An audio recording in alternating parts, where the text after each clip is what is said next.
Nggih dimulai saking khutbatul Husain bin Ali radhiyallahu anhu. Sing ra damel nggih ngrungokno mawon niku kula wonten. Dikulas sekali mukadimah bahwa ini kitab Hayatus Sahabat tentang sejarah sahabat. Hasan Husain itu zuriyah Nabi lewat jalur Ali. Jadi Hasan Husain itu putrane Sayyidah Fatimah binti Rasulullah sallallahu alaihi wasallam. Kenapa saya milih naskah ini? Mergi ini pas 10 Muharram. Jadi di hari ini Sayyid Husain dibantai kalian pasukannya sinten Yazid. Makanya kalau di Syiah 10 Muharram itu ada upacara penyakitan diri karena mengenang luka derita yang diderita sinten Sayyid Husain. Dan ini yang perlu kalau terangkan zaman Nabi Sugeng. Nabi sebagai tokoh muslim, tokoh mukmin. Ini rumah tenan ya. Ciri utama tokoh mukmin itu iman ambek keputusannya pangeran. Termasuk Nabi untuk informasi saking langit bahwa nanti Sayyid Husain akan mati nopo dibunuh. Tapi Nabi sebagai mukmin sejati tidak ngeluh karena terbunuhnya Husain toh akan melahirkan tonggak kebenaran yang sejati. Kayak mati ini para pejuang, mati ini jenderal-jenderal pejuang sing lahirno kemerdekaan. Mati ini Sayyid Husain jadi simbol siapa saja boleh berani mati demi kebenaran. Paham ya? Nabi tapi juga sering muji Said Hasan, termasuk Abdul Qadir Jilani, Said Muhammad Alawi itu Al-Hasan. Said Hasan melihat kompromi itu lebih baik ketimbang prahara, ketimbang tragedi. Sehingga era Said Hasan disebut Amul Ijtima, di mana Said Hasan memutuskan pemerintahan diserahkan Muawiyah semua, yang penting umat Islam aman, tidak terjadi konflik, terjadi stabilitas. Said Husain menentang kebijakan kakaknya. Dia yang hak harus hak, meskipun harus mati taruhannya. Sehingga dua cucu Nabi menjadi simbol kompromi demi kebaikan umat, yang jadi simbol berani mati demi kebenaran juga. Kamane nak urip ya demi kebenaran, nak mati ya demi apa? Kebenaran. Kados kula ngaten iki. Umpama aku wani urip, mergo kula yakin iso mulang Quran. Umpama aku mati, mergo aku yakin ketemu pangeran luwih apik dibanding ketemu Mustofa, paham? Jadi urip ya perkara demi pangeran, mati ya demi apa? Pangeran. Disebut inna sholati wa nusuki wa mahyaya wa mamati lillah. Dan itu sudah pas karena yang Said Hasan melambangkan wa hayati demi wa mahyaya demi kebenaran. Said Husain wa mamati demi apa? Kebenaran. Walhasil era Said Hasan pemerintahnya tunggal yaitu di Muawiyah karena haknya Hasan sebagai khalifah.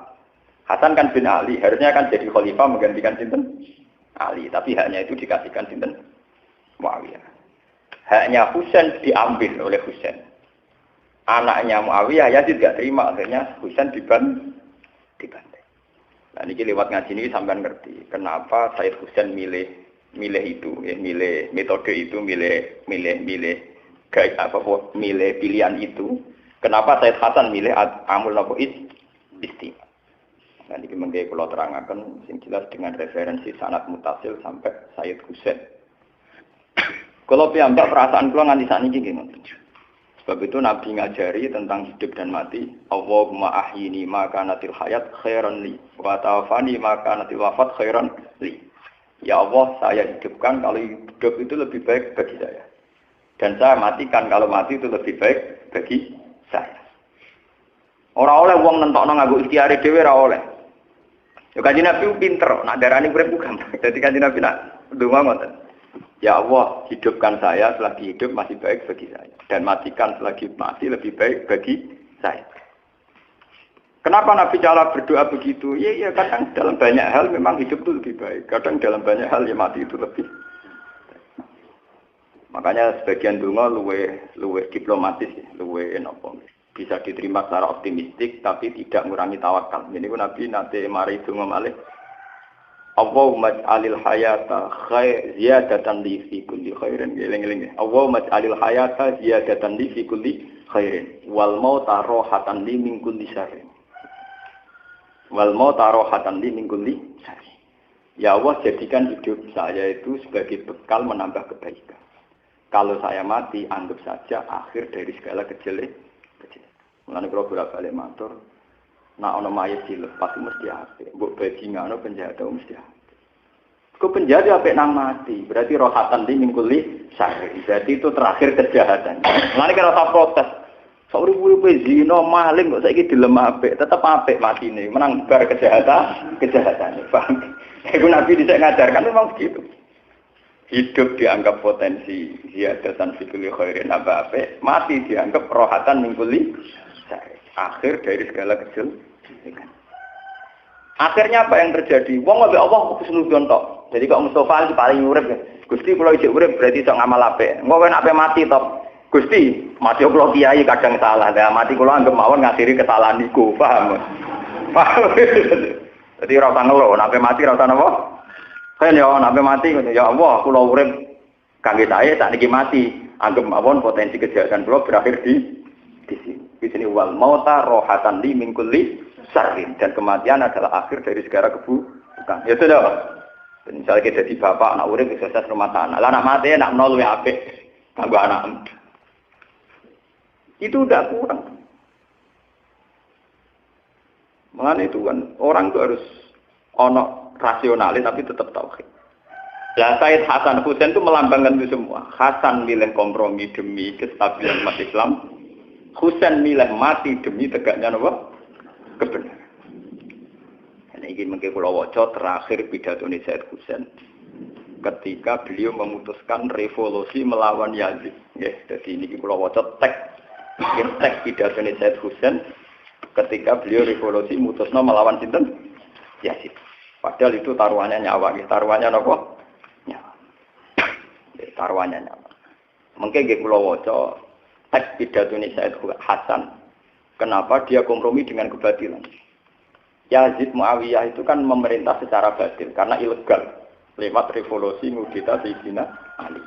Tapi masih ilegal lah nak dilawan tetap jadi berdarah. Nah, lewat perhitungan ini Said Hasan milih kompromi, paham ya? Sebab itu sampean lewat ngaji ini akan tahu kan apa yang milih kompromi ini monggo. Ya lanjutkan berarti Pak. Nak milih revolusi ya monggo, tapi semua harus konsekuensi tanggung jawab jenengan dengan Allah Subhanahu wa taala. Rasa tanggung jawab ning konstitusi ning MK itu urusan hukum dunia. Tanggung jawab ning kersane Allah Subhanahu wa taala. Ini kula waca kenapa Said Husain milih melawan yang berakibat beliau dibantai secara menggenaskan.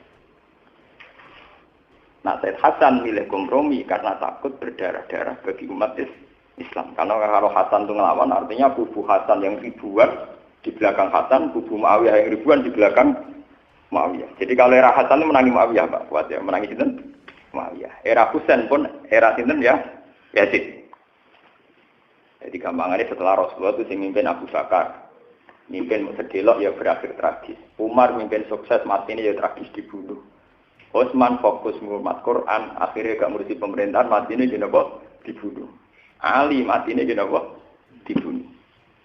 Akhirnya Saudi Ali dipegang oleh Muawiyah, orang yang nggak jelas dapat mandat dari siapa tapi sujud mimpin. Sebab itu kepemimpinannya Muawiyah banyak yang tidak ngakui karena mereka milih mimpin Hasan karena putrane sinten? Sayyidina sinten? Ali.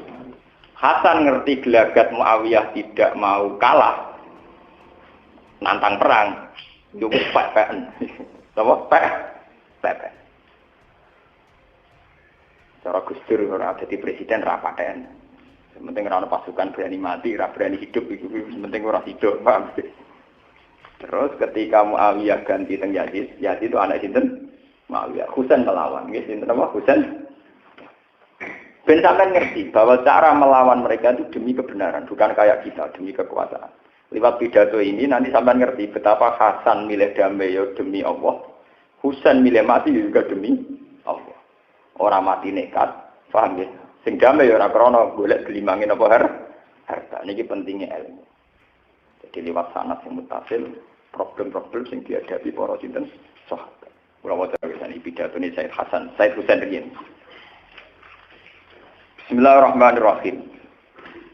Walhasil terus Said Hasan Husain ini sing milih mati. Ayuhan nas ini sing mulai ini sing wonten harokat. Ayuhan nas inna Rasulullah sallallahu alaihi wasallam qala man ra'a sultanan jairon mustakhillan li haramillah nakisan li ahdillah mukhalifan li sunnati Rasulillah ya'malu fi ibadillah bil wal udwan falam yughayyir alaihi bi fi'lin wala qaulin kana haqqan 'ala Allah ayyudkhilahu madkhala. Mante sabane wong ro ayu ngerti sapa man sultanan ing raja jairon ingkang dolim. Wong sing ngerti penguasa dolim, mustaqilan ingkang ngalalo li haramillah maring barang sing diharamno Allah. Misale ngalalo pornografi, utawa ngalalo barang sing ora Allah haram. Nakisan ternentang li ahdillah maring perjanjiane Allah. Mestine segala potensi diri kanggo ibadah malah tinggu hal-hal sing maksiat. Mukhalifan ternyulayani li sunnati Rasulillah maring sunnah Kanjeng Nabi. Wes ngono ya amaru nglakoni sapa sultan fi ibadillah bil ismi lan dosa wal udwan lan ngoyo. Hubungane kowe wong men keliru wae. Keliru artine ngene. Sing kroni disugya-sugya. Misale kados wong kadung keliru, mbek wong sugih wedi, perkarane wedi sugih. Ambek wong larat otoriter, dianggap budak. Wong nak kadung keliru kan. Ambek wong ayu nafsu, akhire ya zina. Ambek wong elek ngenyek, akhire pelece. Wong nak ditetir bener. Ora wong ayu sahabat ya dosa, ora wong elek ngenyek. Elek kriting pesek ireng. Wong nak keliru kancanan tiyang nggih ngoten. Roh bupati wedi krana sugih, ya dolim wong kok wedi bupati ya. Roh wong larat tukang sampah nyek, wong kok dimo dadi tukang. Lha itu jenenge keliru terus Mas. Nek ana sultan sing ngene iku jenenge keliru terus. Roh wong elek nyek, roh wong sugih wedi iku keliru terus. Jenenge ya malu fi ibadillah bil ismil udwan. Falam yughayir mongko ora nglakoni perubahan sapa man alaihi ing atase ikilah isem utawa ing atase sultan bifi'len kelawan satu aksi perilaku wala kaulen lan ora pengucapan.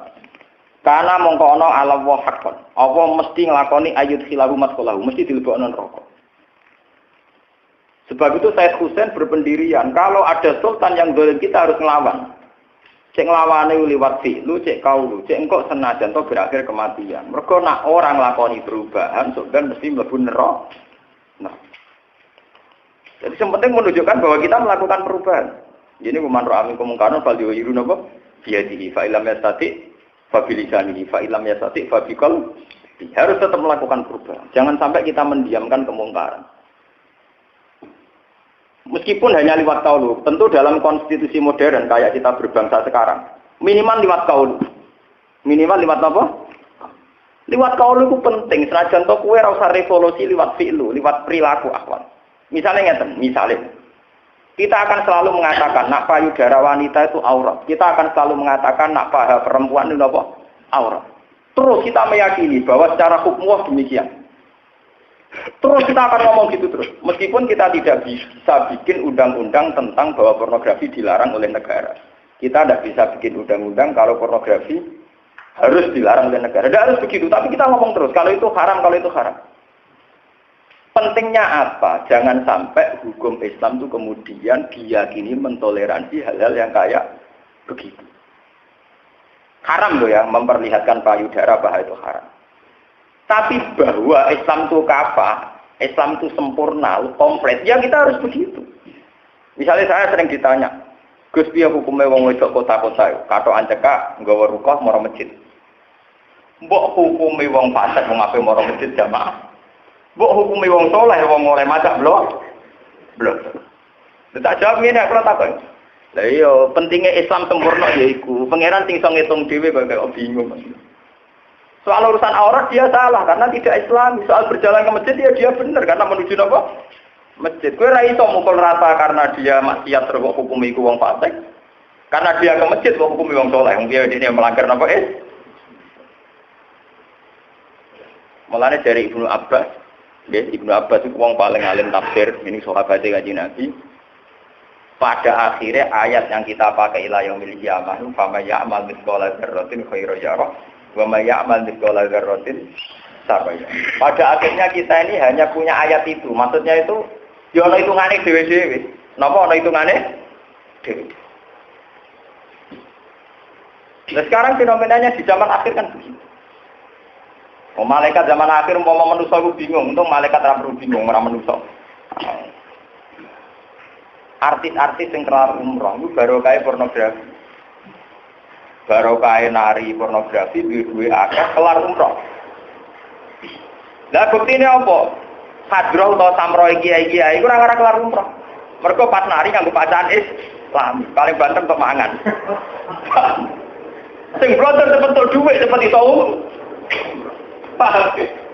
Ana grup samro iso umroh.